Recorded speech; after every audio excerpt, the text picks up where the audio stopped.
kasus kekerasan seksual di tahun 98 atau sebelum 98 atau dari 98 yang terkait dengan politik itu bisa diselesaikan dengan baik gitu ya. Siapapun presidennya, kami semua berharap sekali. Sebagai perempuan, sebagai ibu, sebagai manusia gitu ya. Setiap hari kita disuguhkan banyak sekali berita tentang kekerasan seksual. Apakah teknologi cukup mempengaruhi dengan kita mudahnya mengakses katakanlah situs-situs porn dan lain-lain? Apa sih?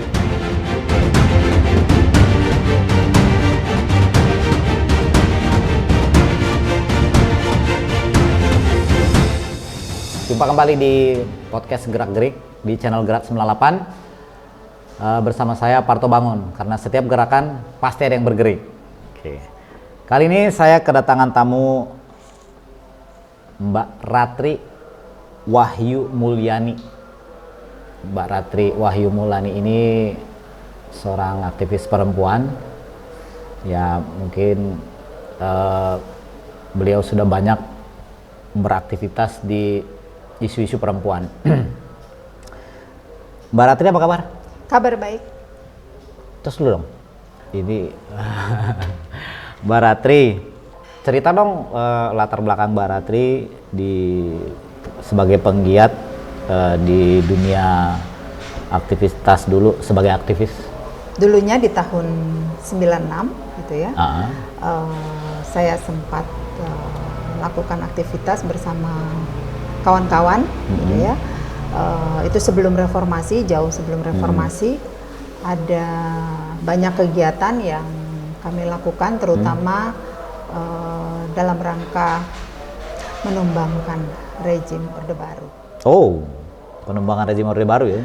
Ya, karena bukan hanya saat itu ya, saya tidak menepuk dada bahwa hanya kelompok kami, tapi juga banyak kelompok-kelompok lain gitu ya, yang saat itu bergerak, bukan hanya kelompok secara nasional, tapi juga ada parsial ada di kampus-kampus gitu ya. Waktu itu kebetulan kampus saya ada di Jakarta. Di mana dulu? Saya dulu di IKIP Jakarta yang saat ini bernama UNJ. Ya, dulu UIKIP ya. Betul. Sekarang Universitas Negeri. Ya. Oke. Nah, dengan kegelisahan itu gitu ya, akhirnya saya bertemu dengan banyak kawan, tapi terutama sekali saat itu karena saya sudah punya pasangan, walaupun tidak bertemu setiap saat, yang pasangan saya itu jauh lebih pasangan saya itu jauh lebih progresif waktu itu ya. Gitu. Oh. Pacar. Masih pacar waktu itu. Oh, waktu itu masih pacar. Berarti dong, sekarang karena masih kuliah. Sekarang sudah jadi ayahnya anak-anak. Ayahnya anak-anak ya. Kayaknya kenal tuh. Oke, sebelum tumbang Soeharto, berarti aktif di selain kampus apa dulu? Organ apa sih dulu? Dulu ada Smith, saya masuk di satu organisasi, saya dipertontonkan satu adegan gitu ya, waktu awal-awal. Mungkin kalau anak kampus kebanyakan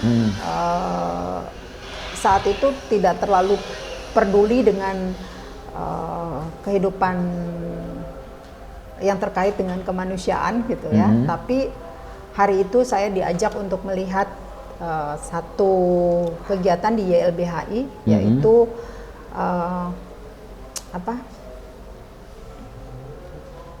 jahit mulut. Oh, aksi tutup mulut pada saat itu. Aksi jahit mulut yang terjadi sekitar di bulan, kalau nggak salah bulan Maret 96 gitu ya. Padahal saya waktu itu baru pulang nonton dari seberang, nonton kehidupan hedon gitu ya di masa itu gitu kan, baru pulang nonton di Megaria gitu ya. Terus ini loh, ada banyak pemudi-pemuda yang cukup memperjuangkan sesuatu gitu ya. Coba kamu lihat gitu ya, kamu akan bisa merasakan gitu.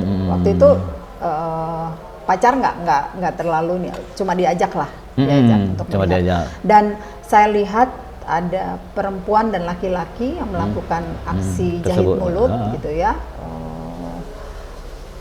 Waktu itu isunya nasional sih isunya gitu ya, terkait pembebasan satu lahan seperti itu, terus cabut undang-undang politik saat itu gitu ya, isunya isu nasional lah gitu.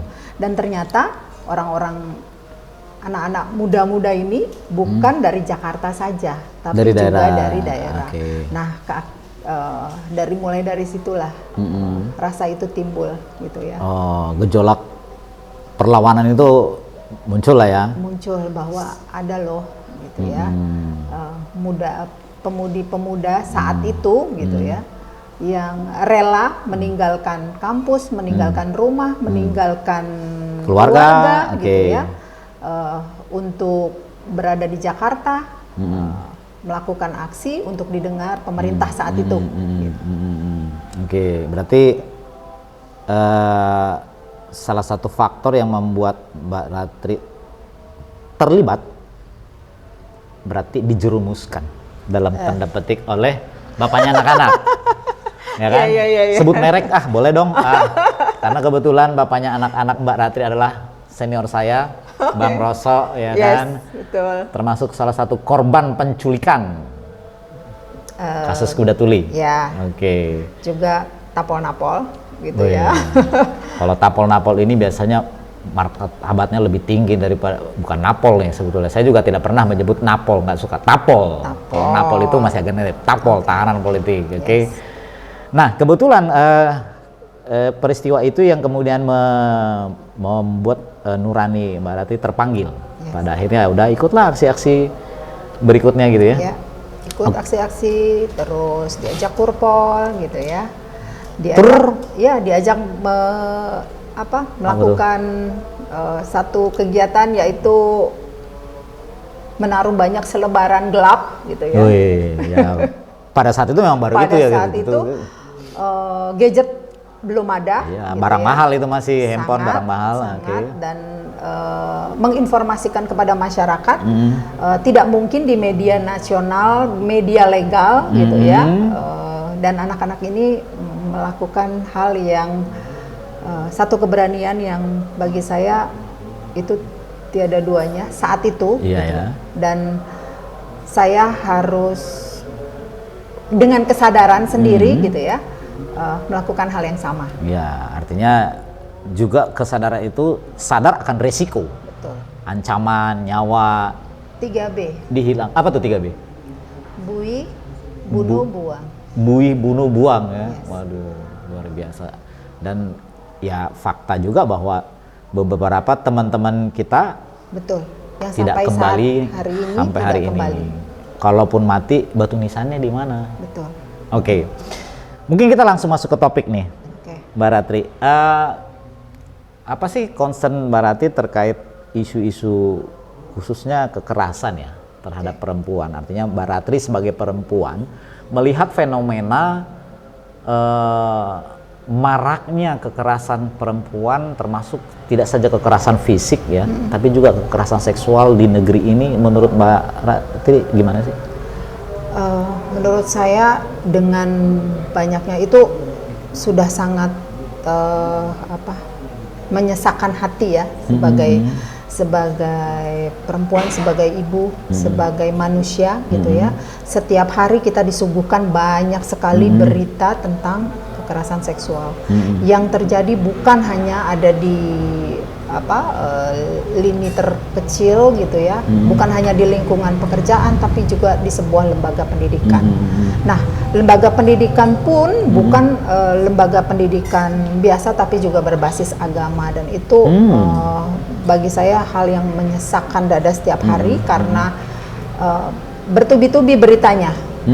Daerahnya bisa kita tidak menutup mata bahwa banyak daerah yang memang punya banyak lembaga pendidikan berbasis agama yang saat ini sangat menyedihkan, ya, khususnya terkait dengan kekerasan seksual ya di lembaga tersebut. Ya, saya coba kutip tadi, selain di lingkungan masyarakat, bahkan di domestik ya, lingkungan keluarga paling terkecil. Paling itu yang paling banyak. Jadi dengan siapa lagi gitu ya, anak-anak bisa berlindung. Yang ternyata keluarga intinya itu tidak bisa melindungi dirinya. Ya, ada berita yang cukup viral belakangan nih, Mbak Ratri, di mana seorang anak yang masih di bawah umur diperkosa sekian lama, digilir bergantian oleh kakak, bapak, paman, itu sebegitu apa sih? Apa nih yang terjadi nih? Sudah sakit jiwa gitu, dan tidak ada kepedulian dari masyarakat sekitar. Gitu. Karena korban itu biasanya menunjukkan gejala-gejala. Saya bukan ahli mental atau psikolog ya, gitu ya. Tapi biasanya anak-anak yang menderita gitu ya, menderita korban atau dia korban gitu, menunjukkan perilaku gitu ya, yang bisa harusnya diketahui oleh masyarakat. Mungkin saya juga bukan orang yang punya sense itu gitu ya. Mungkin ada orang di dekat saya juga yang terjadi. Nah, dengan fenomena ini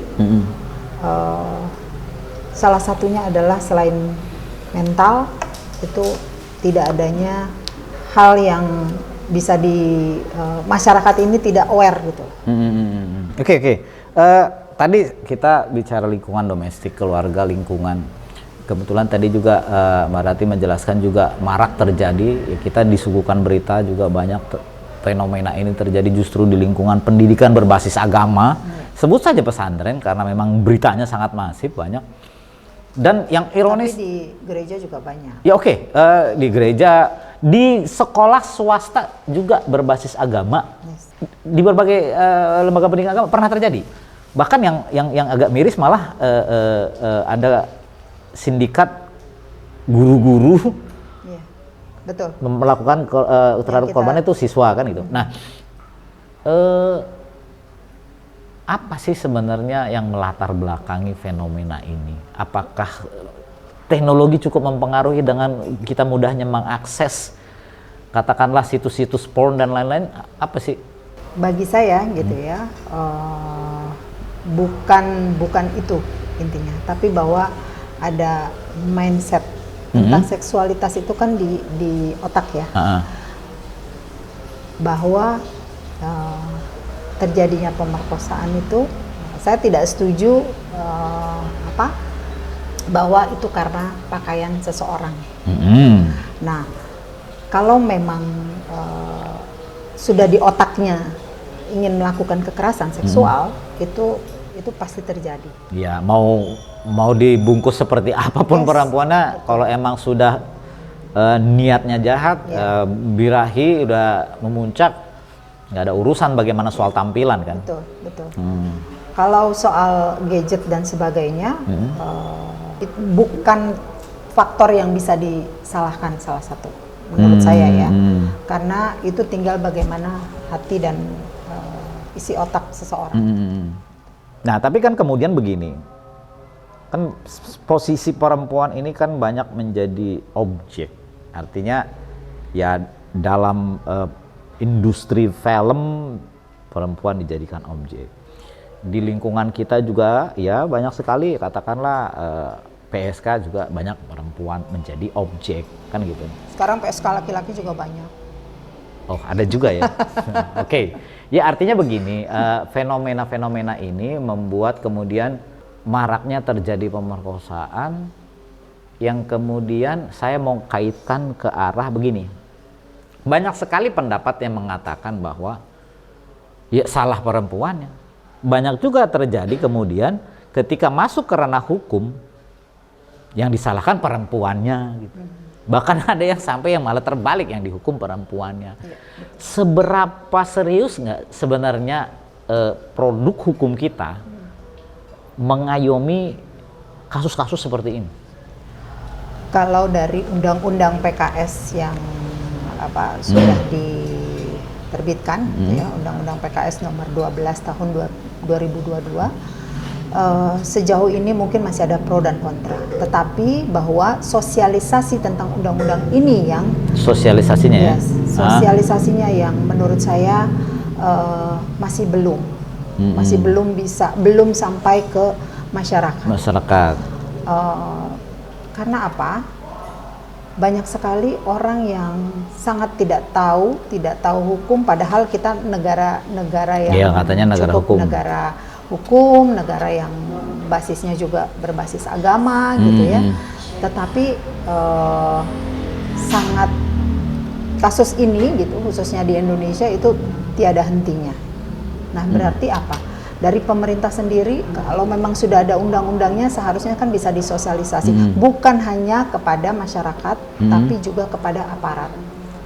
Kenapa? Penegak hukumnya. Betul. Oke. Karena banyak sekali kasus gitu ya, itu akhirnya tidak bisa perempuan melapor gitu ya, tapi itu tidak bisa menjadi perkara di kepolisian.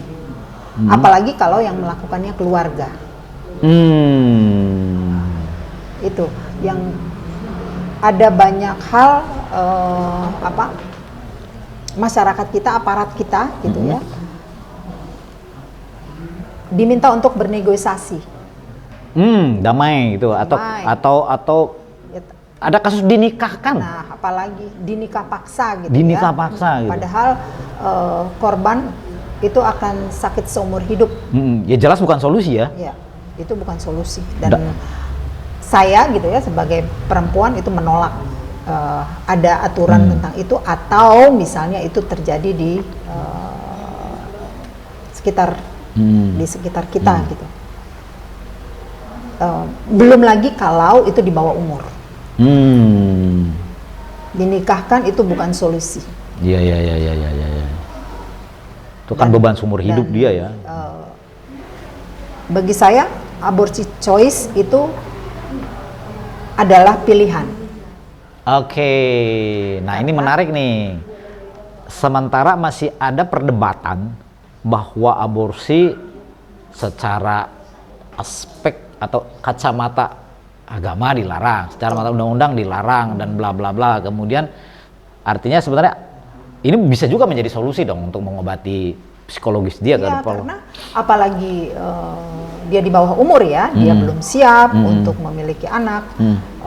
Dari sisi kesehatan itu orang hamil itu harus 21 tahun ke atas. Kalau dia perempuan di bawah 21 tahun ke bawah, itu akan mempengaruhi anatomi lah, berpotensi terhadap sangat, itu akan menjadi satu penyakit yang kita nggak tahu gitu ya. Sejauh ini banyak aturan yang seharusnya bisa disosialisasikan, terutama para penegak hukum, agar tidak mengecilkan para korban, agar tidak meremehkan para korban. Artinya tadi selain ke sosialisasi ke masyarakat, kemudian ke penegak hukumnya, ruang-ruang mana sebetulnya yang mungkin bisa efektif melakukan sosialisasi ini, misalnya selain mungkin lembaga-lembaga aktivis atau katakanlah selain ruang-ruang para penggiat sosial kemanusiaan, seharusnya mungkin bisa juga ya lingkungan sekolah ya. Yes, betul. Itu salah satunya sosialisasi, dan itu soal pendidikan seksual itu seharusnya sedini mungkin bisa disosialisasikan. Sementara di kita masih dianggap tabu nih. Nah, itu yang gimana nih? Bagi saya kita harus sudah membuka diri, membuka mindset gitu ya. Dengan fenomena sekarang media sosial yang sudah sangat masif, pendidikan sosial dan sosialisasi tentang undang-undang kekerasan seksual itu harus tersosialisasi agar orang-orang, anak-anak gitu ya, itu sudah sedini mungkin mengetahui bahwa tindakan pidana, semua ada konsekuensi tindakan pidananya, ada undang-undangnya. Ya, artinya tadi selain sosialisasinya sosialisasi undang-undangnya juga bisa dilakukan di tingkat sekolah, pendidikan seks juga harus dilakukan di tingkat sekolah. Betul. Baik sekolah dasar mungkin, mulai dari sekolah dasar? Dari sekolah dasar, karena ada hal-hal tertentu anak-anak harus tahu di mana dia tubuhnya gitu ya, tidak boleh dipegang seseorang, dilihat seseorang. Bagian yang tidak boleh disentuh, atau katakanlah perlakuan apa yang tidak boleh. Yang tidak boleh. Kan kadang-kadang nggak melulu harus disentuh. Betul. Kan bisa saja nih. Dengan verbal. Iya kan? Dan sejauh ini tindakannya biasanya diawali dengan verbal. Ya, oke. Nah, selain tadi bicara ini kita masuk ke ranah hukum nih, coba. Sekuat apa sebenarnya produk hukumnya? Apa fenomena ini? Apakah karena produk hukumnya ini tidak membuat cukup jera atau bagaimana? Mungkin bisa kita evaluasi sisi mana mungkin? Kalau diambil contoh, ada satu daerah gitu ya, ada satu petinggi gitu, petinggi satu pesantren yang sudah melakukan kekerasan seksual secara masif kepada santri-santrinya, dan ternyata hanya dihukum 15 tahun. Oh iya ada tuh yang beberapa bahkan sampai hamil dan melahirkan. Jadi tindakan yang dianggap bisa sedikit menurunkan emosi korban adalah atau emosi keluarga korban adalah dengan menikahkan si santri dengan petinggi pesantren tersebut. Sementara itu beberapa. Dan itu bukan satu. Menang gitu. Banyak tuh. Belum mereka anak di bawah umur, gitu ya. Dan ternyata hukuman yang dijatuhi oleh aparat, gitu, aparat penegak hukum itu belum memuaskan. Memuaskan dari sisi korban maupun dilihat oleh masyarakat. Ya artinya kan kepastian hukum ini juga sebetulnya menjadi parameter terhadap masyarakat. Betul. Senyaman apa sebetulnya undang-undang sudah bisa melindungi masyarakat terkait kasus ini kan? Ya. Nah, pernah ada wacana, ini nggak tahu, saya agak awam terhadap hukum nih. Kebiri itu gimana sih? Kalau saya pribadi, saya setuju. Setuju ya? Pribadi ya. Nah, kan banyak pro kontra bahwa itu tidak manusiawi. Ya, ada katanya tidak berham gitu ya. Nah, melanggar HAM lah. Melanggar HAM gitu. Kalau saya pribadi saya setuju. Setuju ya? Di lubuk yang terdalam saya setuju gitu ya. Efektif nggak kira-kira itu sebagai efek jerat? Bisa jadi tidak juga, mungkin tidak tersosialisasi di masyarakat. Seandainya itu terjadi gitu ya. Ada juga yang dia diberi tanda atau dikasih chip, itu kan juga pernah tuh. Oh, supaya ketahuan dia ada di mana. Yang mukanya distempel lah. Supaya teridentifikasi gitu ya. Teridentifikasi. Ada banyak cara sih sebenarnya gitu ya. Tapi yang terpenting bahwa penegak hukum harus betul-betul berada di jalur hukum yang sudah ada ini, kalau menurut saya, karena sejauh ini penegakan hukumnya yang belum sampai membuat efek jera. Oke, hukum belum membuat efek jera, lalu kemudian ya tentu efeknya juga dengan hukum yang tidak optimal dieksekusi, kemudian mungkin jelas mempengaruhi masyarakat nih kan, tidak tenang, ketidakpercayaan pada aparat. Betul.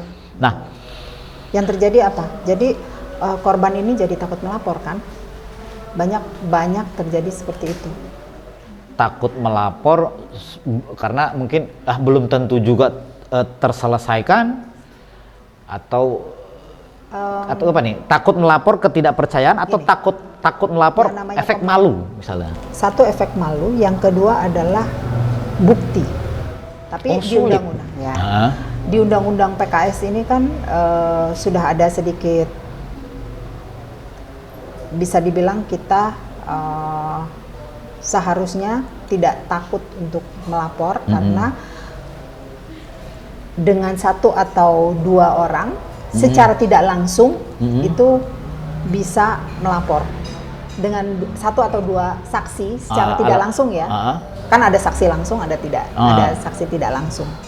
Oke, saksi langsung korban, saksi tidak langsung mungkin orang di sekitar, teman, sahabat, memang orang dia tua. tidak melihat bentuk pemerkosaannya gitu loh. Tapi mungkin dari proses orang itu ada di tempat tertentu. Ya karena memang sulit ya, artinya gini, banyak sekali juga mungkin kasus bahwa akhirnya sulit dibuktikan dan apalagi dituntut balik, oh ini pelecehan, pencemaran nama baik. Saya tidak melakukan, tidak ada bukti, kemudian gitu ya. Ya itu yang terjadi, akhirnya hukum itu jadi kenanya ke korban. Sedih. Sangat. Mbak Atin, mohon maaf kalau saya agak coba bercermin ke beberapa negara. Ini saya nggak tahu nih apa nih penyebabnya. Di beberapa negara yang sudah cukup maju, ya mungkin soal kepastian hukum, tapi mungkin produk hukumnya gitu yang baik. Tapi kemudian sebenarnya saya melihat ada beberapa cara pandang lain bahwa sangat penuh dengan kesadaran kah atau apakah ya banyak sekali negara maju angka pemerkosaan itu sangat minim. Bahkan ada beberapa negara di Skandinavia nyaris tidak pernah terjadi pemerkosaan. Ini apa sih? Soal tingkat kesadaran kah atau soal kultur mungkin? Ya. Kultur maksudnya mohon maaf ya artinya ya di sana mah menyalurkan hasrat itu bisa saja dengan teman, sahabat karena tidak terbatas oleh norma-norma. Tapi ironisnya, ini agak ironis. Kita ini selain negara umum tadi kita bicara ini negara dianggap atau mungkin negara ini sebenarnya negara beragama, cukup religius gitu. Tapi fakta fenomena ini sering terjadi. Opini dong, apa sih ini yang membuat beda ini? Kalau bagi saya di sistem pendidikan kita. Menarik nih, sistem pendidikan. Sistem pendidikan, yang kedua kultur. Superior laki-laki itu kan dianggap banyak kan superior ya, bahwa dengan dia sebagai laki-laki bisa melakukan satu hal, bisa memaksa satu hal, gitu, yang akhirnya ya hal itu bisa terjadi. Perempuan itu bisa diam seandainya diperlakukan secara tidak adil dalam hal seksual. Superior, ini terkait mungkin abuse. Yes. Karena power ya. Yes. Ini berarti ini coba kita kaitkan sempat menjadi viral juga nih di kalangan pekerja perempuan, buruh perempuan. Iya. Ya, sempat viral tuh ceritanya tuh. Soal di dunia industri pabrik di mana soal untuk memperpanjang kontrak atasan gitu ya. Seorang karyawan atau buruh ya mau extend kontrak ada syaratnya kan gitu. Betul. Itu ya salah satu maksudnya aspek power itu tadi ya. Itu dipakai, ya. Itu digunakan gitu ya untuk melemahkan. Dan keinginan dia itu bisa terkait dengan seksual ya. Dianggap perempuan bisa terus berada di sisi yang lemah. Ya artinya posisi itu dimanfaatkan ya. Betul. Laki-laki sebagai atasan terhadap karyawan dan kemudian kan di tengah mungkin sulitnya mencari pekerjaan, kebutuhan hidup, tuntutan seperti itu yang artinya terjadi. Situasi-situasi ini secara akumulasi yang kemudian dimanfaatkan. Ya. Mengerikan ya. Sangat. Jadi dan terutama itu di saya nggak mau bilang itu pabrik, tapi yang terjadi memang kebanyakan ada gap ya. Di dunia industri yang di industri memang selain juga secara kuantiti kan banyak sekali nih pekerja perempuan, ya kan. Terus kemudian kan ya ruang-ruang kerja mereka bahwa ya banyak sekali yang dibutuhkan pekerja perempuan kan gitu kemudian. Tapi ya memang tidak menutup kemungkinan bahwa di pekerja-pekerja profesional lainnya pun Ya. bisa terjadi dong. Ya misalnya perempuan mau naik promo jabatan. Betul. Tidak menutup untuk orang-orang yang atau teman-teman buruh yang berpendidikan berpendidikan rendah ya, tapi juga yang berpendidikan tinggi juga tidak. Ada juga tidak bisa keluar dari hal itu. Oke. Dalam hal ini saya coba membuat resume bahwa perempuan menjadi objek.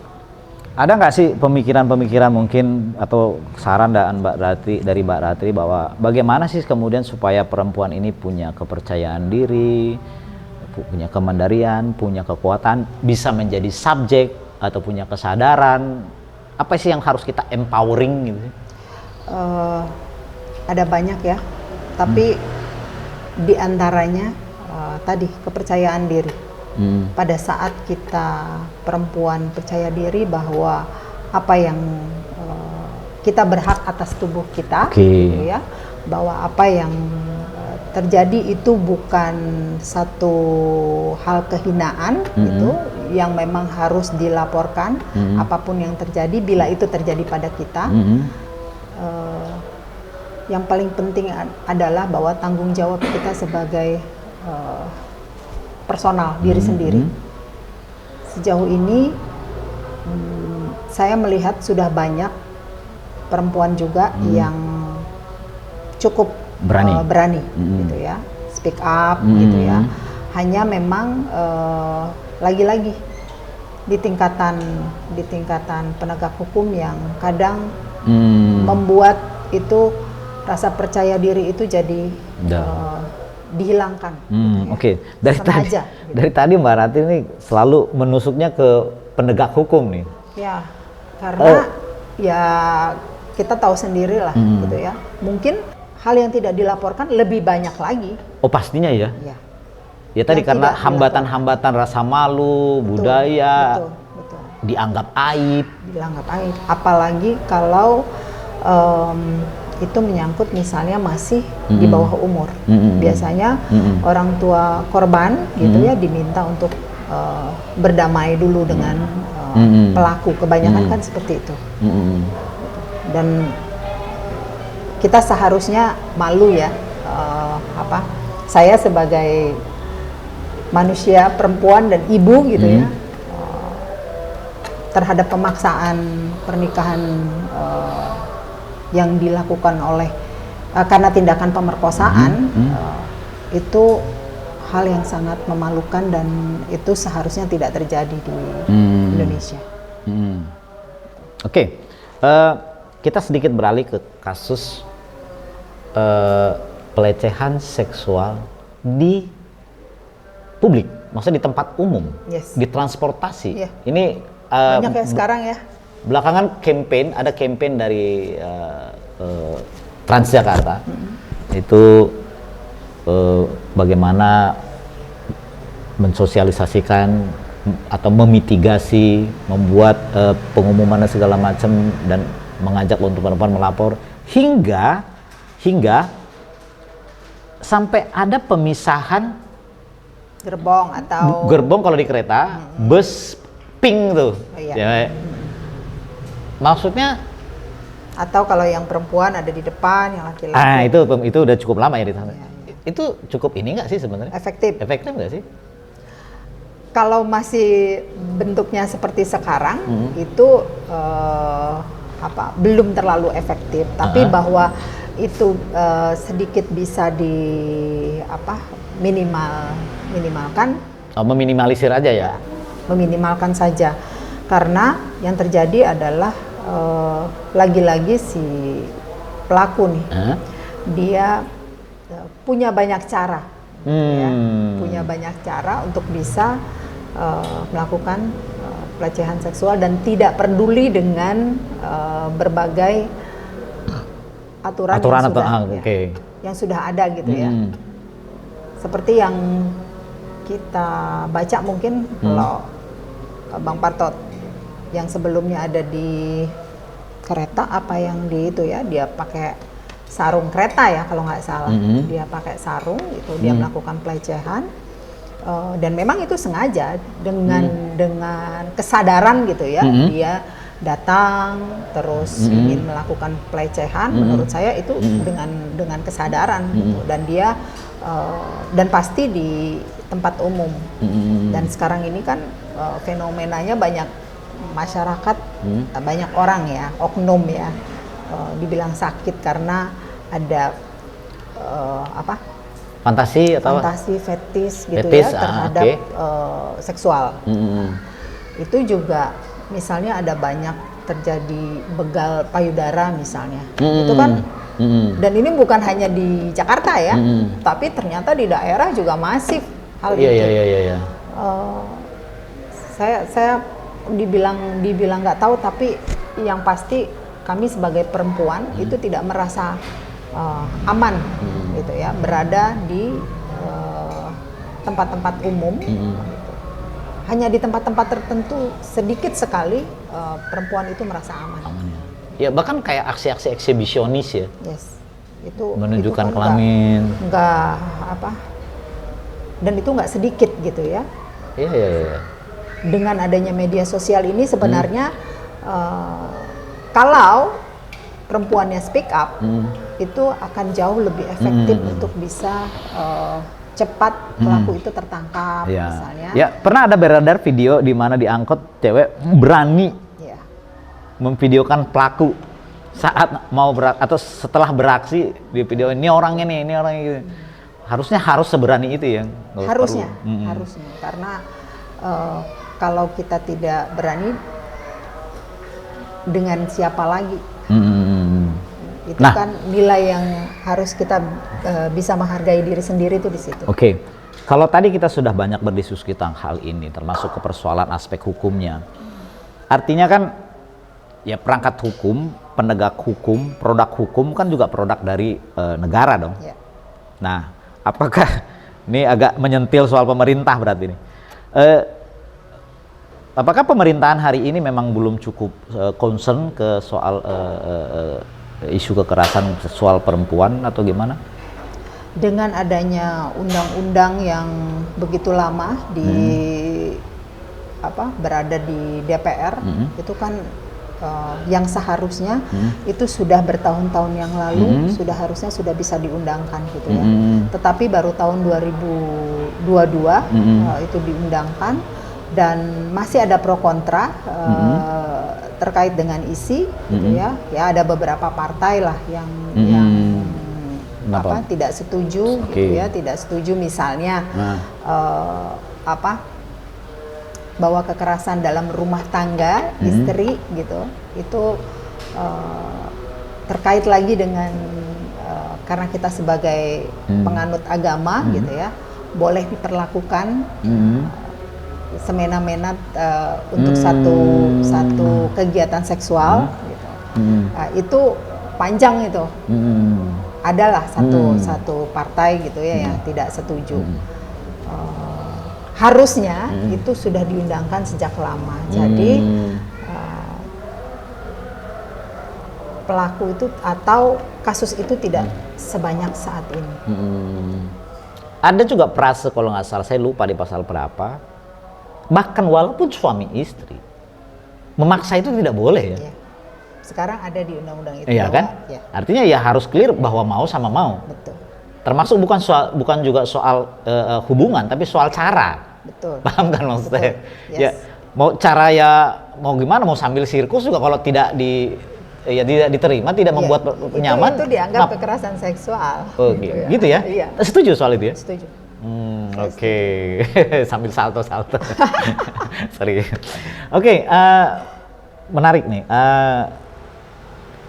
Mungkin pamungkas nih, pertanyaan pamungkas sebetulnya. Tadi selain soal harus kita sosialisasikan produk undang-undang yang baru ya, terus ke tingkat sekolah atau lembaga-lembaga ya katakanlah ruang-ruang organisasi dan segala macamnya, dan termasuk sebenarnya sudah banyak media yang bisa kita manfaatkan, medsos, untuk kemudian melakukan sosialisasi ya kan. Nah kemudian ini terkait mental nih. Tadi soalnya Mbak Ratri mengarah-ngarah ke penegak hukum gitu loh. Nih berarti harus ada yang diperbaiki juga di mental penegak hukum ya? Harus. Kalau menurut saya harus dimulai dari penegak hukumnya. Karena ada juga kasus gini Mbak Ratri, pernah dengar gak? Korban kasus pemerkosaan dibawa ke kantor polisi, malah dikerjain lagi tambah dilecehkan sama penegak hukum. Betul. Nah, kalau penegak hukumnya saja sudah bukan hanya peduli tapi juga menjadi pelaku gitu ya, di mana lagi kita bisa mengadu? Jadi memang harus dari penegak hukumnya ada kesadaran peduli bahwa kekerasan seksual ini harus dituntaskan. Ya artinya harus ada edukasi mental juga terhadap penegak hukum. Jangan juga karena ada kesempatan, tadi bicaranya power nih. Iya. Wah ini kesempatan nih. Kesempatan. Kan gitu. Betul. Dan itu nggak sedikit ya. Nggak sedikit dan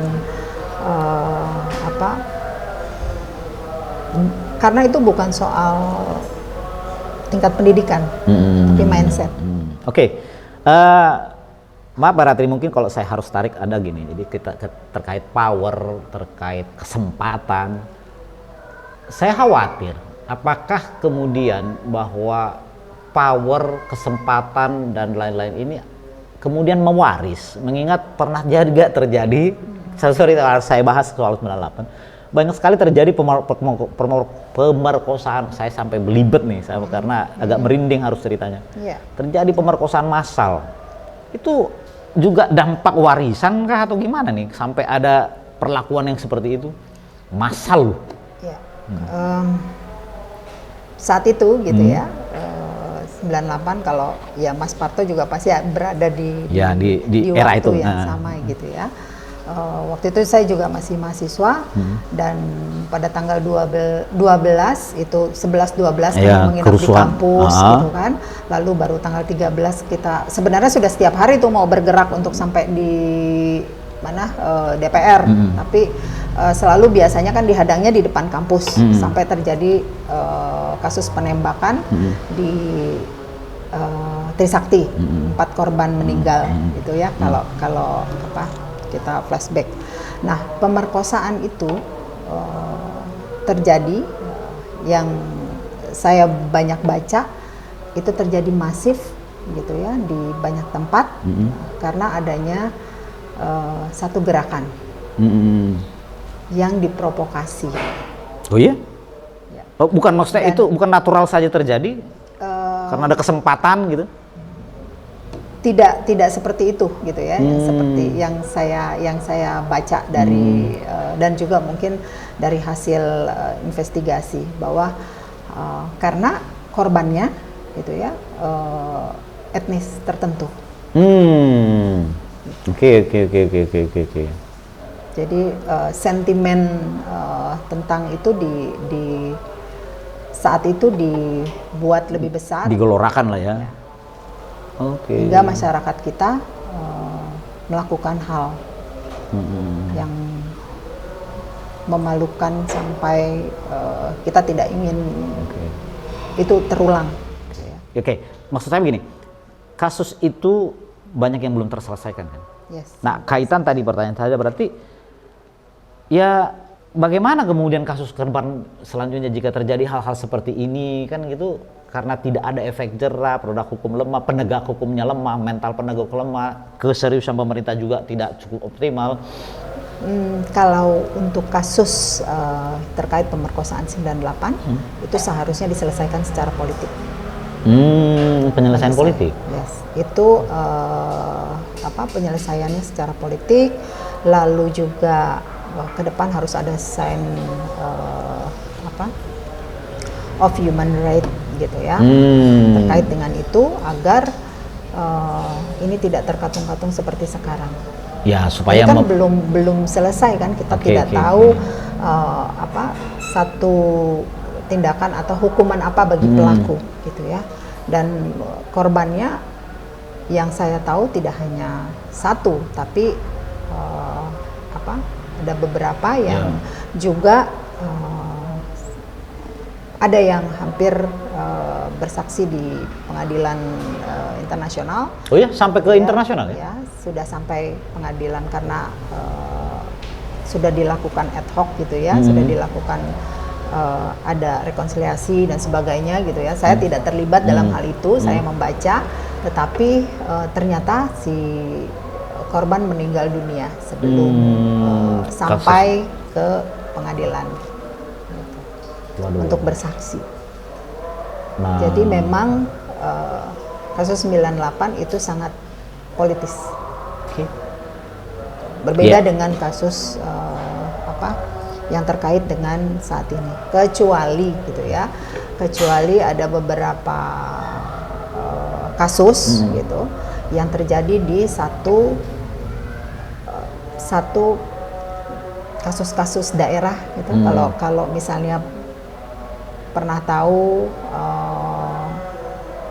dulu sebelum 98 juga ada. Mungkin Mas Parto pernah baca itu kasus yang terjadi dengan buruh misalnya, gitu. Lalu ada juga di Aceh misalnya, itu kan politis ya. Oke. Nah, terakhir mungkin Mbak Ratri, apa sih ekspektasi Mbak Ratri kemudian mungkin karena kebetulan ini masa transisi pemerintahan ya? Apa harapan Mbak Ratri kemudian ke depan ke pemerintahan yang baru? Mungkin terkait isu penanggulangan kekerasan seks terhadap perempuan. Saya berharap siapapun yang menjadi presidennya, gitu ya, itu bisa menuntaskan. Gitu. Kalau misalnya memang kasus kekerasan seksual di tahun 98 atau sebelum 98 atau dari 98 yang terkait dengan politik itu bisa diselesaikan dengan baik, gitu ya. Siapapun presidennya, kami semua berharap sekali. Khususnya kalau terkait dengan kasus yang saat ini fenomenal dan massal, ya, itu juga pemerintah dan aparat penegak hukum bisa memberikan efek jera, gitu, efek jera semaksimal mungkin kepada pelaku. Itu harapan saya pribadi gitu ya. Tapi mungkin itu juga harapan masyarakat dan juga korban. Oke. Diskusi yang cukup menarik Mbak Ratri. Mungkin sebagai closing statement boleh sampaikan mungkin pesan-pesan terhadap perempuan di luar sana untuk supaya bisa mungkin lebih berani menghadapi kasus-kasus seperti ini. Ya. Silakan. Untuk perempuan Indonesia dimanapun gitu ya, tidak hanya di Indonesia sebenarnya, tapi juga ada perempuan bahwa tubuh kita adalah milik kita.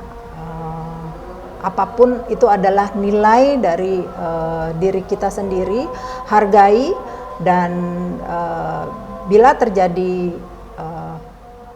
sesuatu kekerasan seksual, beranilah bersikap. Itu yang paling kita harus lakukan. Demikian. Terima kasih. Baiklah, podcast Gerak-Gerik kali ini kita akhiri. Terima kasih Mbak Ratri sudah datang. Semoga kita bisa bicara lagi di diskusi-diskusi berikutnya. Jangan lupa sudah diundang. Oh iya, terima kasih. Jangan lupa subscribe, like, komen, dan share. Sampai jumpa. Selamat sore. Lawan tirani.